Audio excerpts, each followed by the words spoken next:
నమస్తే. మనతో పాటు BJP floor leader Maheshwar Reddy గారు ఉన్నారు.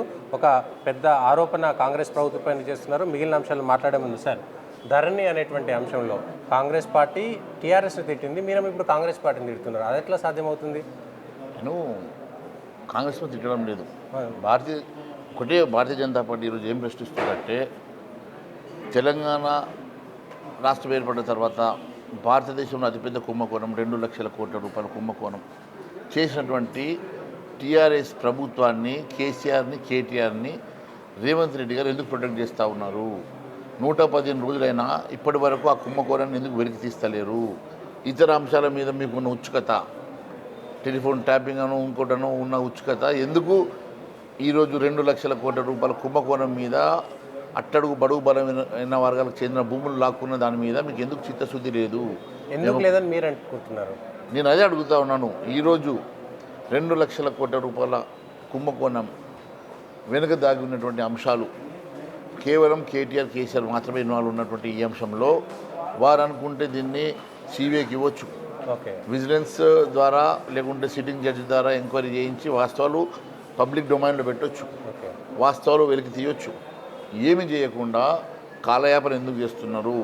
దీని వెనుక కొన్ని లక్షల కోట్ల రూపాయల కుంభకోణం దాగి ఉన్నది కాబట్టి తను అనుకూలంగా మలుచుకొని మరి ఏదైనా ట్యాక్స్ వసూలు చేసే ప్రయత్నం చేస్తూ ఉన్నారా? దీని వెనుక మరి ప్రజలు మాట్లాడుతున్నటువంటి మాట 40% ఈ దీంట్లో ట్యాక్స్ అడుగుతున్నారని నేను ఎట్టి పరిస్థితుల్లో భారతీయ జనతా పార్టీ తరఫున మీకు తెలియజేస్తూ ఉన్నాను. ఎట్టి పరిస్థితులు ఉపేక్షించే సమస్య లేదు. అట్టడుగు బడుగు బలహీన వర్గాలకు, పేదవారికి, దళితులకు, ఎస్సీలకు, ఎస్టీలకు, బీసీలకు చెందినటువంటి భూముల్ని లాక్కొని గత ప్రభుత్వం చేసిన వ్యాపారాన్ని మేము ఎండగట్టడమే కాదు, అవసరమైతే కేంద్రం దీంట్లో ఇంటర్వ్యూన్ అవుతుంది. కేంద్రం ఆల్రెడీ 83 కోట్ల రూపాయలు ఇచ్చి సమగ్ర సర్వే చేయాల్సిందిగా, ఆ రోజు మరి ల్యాండ్ సర్వే చేసేసి డిజిటలైజ్ చేయాల్సిందిగా 83 కోట్ల రూపాయలు కేంద్ర ప్రభుత్వం ఇచ్చినప్పటికీ ఇప్పటి వరకు దాని మీద ఎలాంటి స్పందన చేయనటువంటి ఆ ప్రభుత్వం కానీ లేక ఈ ప్రభుత్వం కానీ ఎందుకు కాలయాపన చేస్తుంది అనేది అడుగుతాం. ఈ 40% ట్యాక్స్ అంటే ధరణికి సంబంధించినటువంటి భూములు ఎవరైతే అక్రమంగా రిజిస్ట్రేషన్ చేసుకున్నారో వాళ్ళ దగ్గర 40% ట్యాక్స్ వసూలు చేస్తున్నారా? ఎవరైతే ఈ కుంభకోణంలో పార్టిసిపేట్ చేశారో, ఎవరైతే ఈ కుంభకోణాన్ని మరి భూములు పంచుకొని సంపాదించుకున్నారో వాళ్ళని బ్లాక్మెయిల్ చేస్తున్నారేమో అని మనం. ఓకే, 40% ట్యాక్స్ కాంగ్రెస్ ప్రభుత్వం వచ్చినాక కూడా మొదలైందా? కాంగ్రెస్ ప్రభుత్వమే వాళ్ళను బ్లాక్మెయిల్ చేస్తున్నది. మీరు సంపాదించిన దానిలో 40% మాకు కావాలని అడుగుతుందని మాకు అనుమానం ఉంది. ఓకే, ఈ ట్యాక్స్కి సంబంధించినటువంటి అంశంలో ఎవరెవరు ఉన్నారు అనుకుంటున్నారు కాంగ్రెస్ ప్రభుత్వంలో? ఇప్పుడు ఎవరున్నారంటే నాకు అర్థం కాలేదు. ఎవరుంటారు? ప్రభుత్వం ఉంటుంది, లేకపోతే ఇంకెవరు, లేకపోతే ఎమ్మెల్యే? నేను ఒకటే అడుగుతా ఉన్నాను, ధరణి పోర్టల్ ద్వారా ఈ రాష్ట్రంలో జరిగిన అతిపెద్ద కుంభకోణాన్ని మీరు వెలికి తీస్తారా లేక మమ్మల్ని వెలికి తీయమంటారు? ఓకే, బీజేపీ ఎందుకు సిద్ధంగా ఉన్నది? బీజేపీ ఆల్రెడీ 83 కోట్ల రూపాయలు దీనికి ఇచ్చింది. మరి మేము కేంద్ర ప్రభుత్వం దృష్టికి తీసుకెళ్తాం. దీంట్లో కొన్ని లక్షల మంది పేద రైతులు నష్టపోయి ఉన్నారు. వారందరికీ న్యాయం జరగాలంటే రాష్ట్ర ప్రభుత్వం దీనికి న్యాయం చేయలేని పక్షంలో భారతీయ జనతా పార్టీ మేము ప్రభుత్వంకి వచ్చిన తర్వాత రేపైనా సరే, ఈరోజు కేంద్ర ప్రభుత్వం రేపు అధికారం చేపట్టిన వెంటనే కేంద్ర ప్రభుత్వం దృష్టికి తీసుకెళ్ళి దీని మీద ప్రజాందోళన కూడా చేస్తాం. అవసరమైతే కేంద్రం ఇంటర్వ్యూన్ అయ్యేటట్టుగా కూడా మేము చర్యలు తీసుకుంటాం. మీరేమో బీజేపీ పోరాటం చేస్తున్నట్టు, కాంగ్రెస్ వాళ్ళేమో 8 మంది బీజేపీ వాళ్ళు మాతోటి టచ్లో ఉన్నారని కాంగ్రెస్ మంత్రి కోమటిరెడ్డి ఆరోపణ చేశారు. చెప్పిన కదా నేను, ఆయన తమ్ముడు ఆయనకు టచ్ ఉండడం లేదు. భారతీయ జనతా పార్టీ రేపు భవిష్యత్ పార్టీ. ఈ రాష్ట్ర ప్రభుత్వానికి, ఈ రాష్ట్రంలో ప్రజలకు ఆల్రెడీ టీఆర్ఎస్ వైఫల్యాలను చూశారు, కాంగ్రెస్ వైఫల్యాలు చూస్తున్నారు.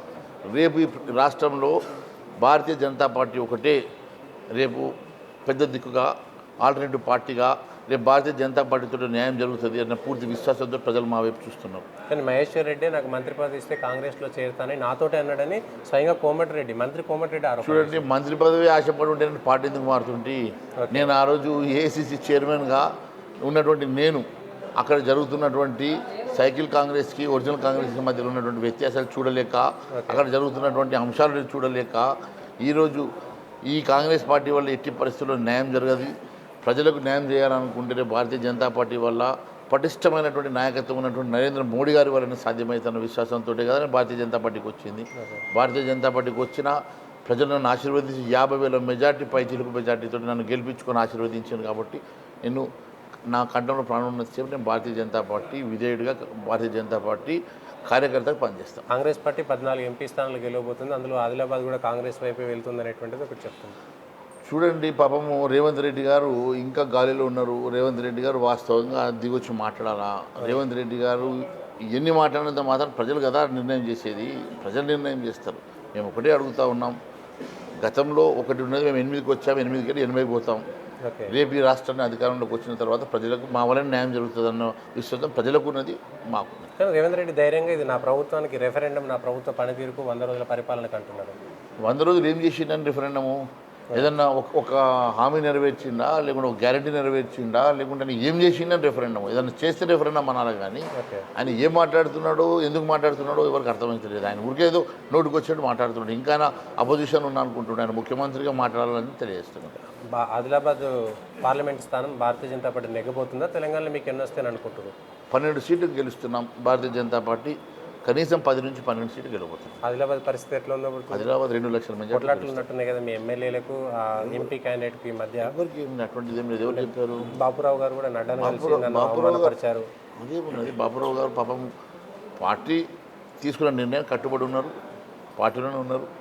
అందరూ కూడా భారతీయ జనతా పార్టీలో అభ్యర్థి ఎవరైనా భారతీయ జనతా పార్టీ జెండాను భుజాన్ని వేసుకొని గ్రామంలో ఇంటింటికి తిరిగేటువంటి ఖచ్చితమైనటువంటి నాయకత్వము, క్యాడరు మా దగ్గర ఉన్నటువంటి మా బలమే మా క్యాడరు. అలాంటి భారతీయ జనతా పార్టీకి అభ్యర్థి ఎవరిని డిసైడ్ చేసినా మేము గెలిపించుకోవడానికి చిత్తశుద్ధితో పనిచేస్తాం. మీ 4 ఎమ్మెల్యేలు ఎంపీ అభ్యర్థికి మనస్ఫూర్తిగా పనిచేస్తున్నారా? చేస్తాము.